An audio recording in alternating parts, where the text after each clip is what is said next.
Alright guys, the patch just went live. I already looked at Raymary and her stats, already did a few calculations. I want to give you guys a first impression of the stats, what I think about the unit. I've been already asked yesterday in stream, but I was telling everyone I can't really tell you that much without getting the numbers. So here we are. First up, what we can see clearly, her HP pool as a HP scaling DPS is very high. And I already seen some Cleave players talk about, oh, is turn 1 dead? I'll go into that as well with the Raymary here. I think she could very well be a turn 1 unit yourself. But first up, let me go into the kit. So Raymary has a 30% chance to inflict stun on her S1. Just a 30% chance. Plus on each attack she does, gets 10 stacks of torment. That's her passive, right? We all know that already. Maybe we all know that already. Torment is at 100 stacks when units take damage on the battlefield. At 100 stacks, she triggers Grave Watch, yeah? She's more like the Grim Reaper than an angel in my opinion, but she do be a baddie. So anyways, Grave Watch is... She pops her ultimate with 30% increased damage output from her ultimate. And then we have another effect from Torment, and that is if the target's HP is below 15% HP after her attack, that unit is getting executed, instantly terminated. And that termination, as we can see, ignores invincibility, ignores Soul Ward, and very likely also ignores Amber. Just an execute right there from Raymary. Very scary, actually. Very insane. Already went into this. Her passive that she pops after every 1500 damage taken, she gets 1 stack. At 100 stacks, she pops her ultimate with 30% increased damage. And also she gets 10 stacks each auto hit she does. So if we look at that, there needs to be quite a bit amount of damage that needs to be done. Or when a unit dies, then she pops her ultimate as well. So she's very much an anchor unit. She's very much an anchor unit. Look at the weapon hold up now.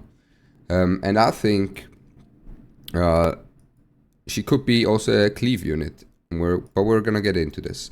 So next up we have her ultimate. And her ultimate is 44% of her old max HP scaling, with a 100% chance to apply vulnerable for 2 turns. On crit, has a 15% turn meter steal from the target. So what you need to consider here is when the enemies are not immune, right? And you steal 15% turn meter times 4, that's 60% push. That means she gets the enemies low, and very likely, could be, very likely, that she takes her turn, same with the torment, right? That she takes her turn before the enemy healer goes to stabilize the team. And you know what that means. If the enemy can't stabilize, she's gonna get her auto hit in, get a unit that is below 15% HP and just kill that unit off. Execute that unit. She looks insanely good. She looks very good. The 44% HP, the scaling, we can do the maths here. She's around 20k HP. Let's do 21k HP times 0.44. Right. This is the scaling 9.4. And then we have what we can also do is times 1.3 for when her passive procs. That's the 12.0. Now, if we compare that to the scaling of some of the other units in the game, let's go to Kokardi. As the Kokardi also has a very consistent DPS, right? The Kokardi also has a very consistent DPS. Yes, 360% on a 1.5k attack. So 1.5k attack times 3.6. That's his old scaling. That's his old scaling right there. Crazy, no? Crazy, actually, these numbers. And the Kokardi does a lot of damage. What? Am I missing something? No, I think that's right. Hold on. Shiada's old scaling was way higher though. The calculations I did, right? She has 220 plus 180. That is 490. Right? 220, wait, 9, plus 270, not the 180. That is 490, yeah. So she has a ult scaling of 4.9, right?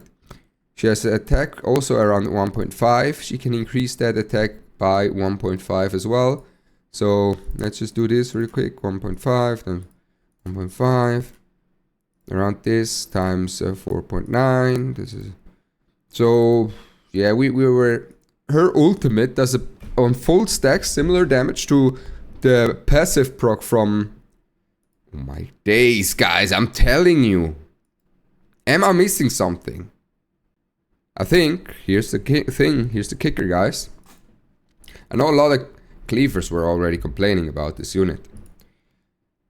I think Raymary is gonna end up as a anchor for cleave. I think Raymary could have be a very strong cleave anchor, right? I think it's gonna be a contested unit for both sides.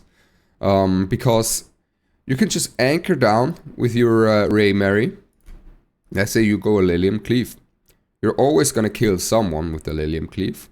What's gonna happen if you kill someone with the Lilium Cleave? Raymary gets her ult off, right? Does insane amounts of damage. Steals turn meter. Pushes up because of that. And executes someone. Right? So she's not just a... she could be a very good anchor for cleave as well. And these scalings look kind of crazy. Unless I'm missing something. But I think I don't. Alright? I think I don't. 21 times 0.44. Yeah. Yeah, Raymary looks insane, guys. Oh my days. And then we have... Sylph. We have Sylph. Sylph from the HP pool... 16k speed wise, decent. The Raymary speed also is pretty good, by the way. Alright, Sylph, 2 hits of 100. Oh, okay, so a double hit. Cleanses 2 buffs, heals allies for 30% of their max HP, and defense up for a little bit. Whispers can light. Sylph purifies all debuffs from the target ally when then heals the target for 50% of their max HP. I like that. Overheal. Okay, Sylph also looking very solid. Hold on. Lowest HP percent heal amount is 20%. Max HP. Target current HP belong. Applies defense up. Oof. Sylph. Hold up now. Alright. Sylph also looking quite solid. But on the other hand, let me think here. Is Sylph gonna be good enough to stop the control? I'm not sure. Because you need to consider this, guys. I know a lot of control players were already also complaining about Sylph, right? And what we need to consider here is a cleanser doesn't matter if that cleanser doesn't take that turn. And Sylph doesn't have something to stop herself from getting CC'd other than the Reaper Steps. But it's another cleanser, right? And the Reaper Steps is a whole other issue. Sylph is gonna be, in my opinion, something like a Linglo, right? Something like a Linglo. And for every time I pick Linglo into a control player, I'm just at the mercy of a 50-50. So you don't really need to worry about the Sylph, I think, too much. Because unless she would be like Hand Guy from Epic 7, where she self-cleanses everything and then cleanses the whole team, then you would be in trouble with the control. But as long as you can control the cleanser, shouldn't be that much of an issue. And you can control the cleanser with a Nahor very well. Of course, Nahor is very strong at the moment in the current meta. With the double chance to hit the freeze, and once the freeze sticks and the death break, these are two of the strongest debuffs in the game. But Sylph, outside of that, she looks good. She looks very nice. She's an alternative. I think that will free up your Doki to actually be on the Codex of Magic. And then you can put the Sylph on either the Gigabyte Bulwark or the Linglo on the Gigabyte Bulwark and the other one on the Reaper Steps.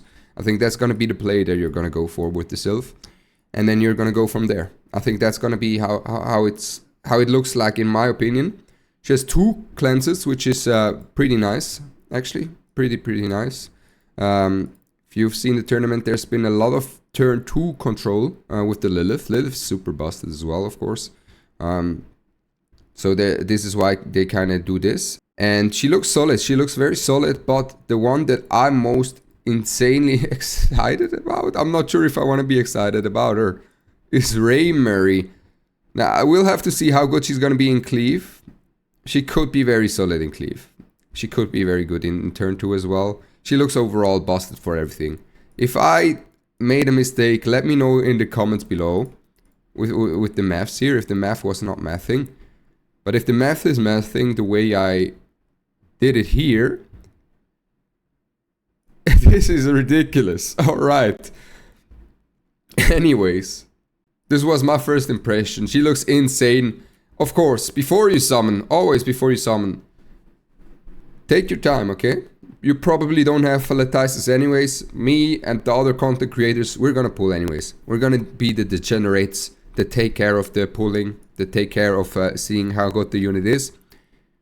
And from the looks of it, she looks kind of insane.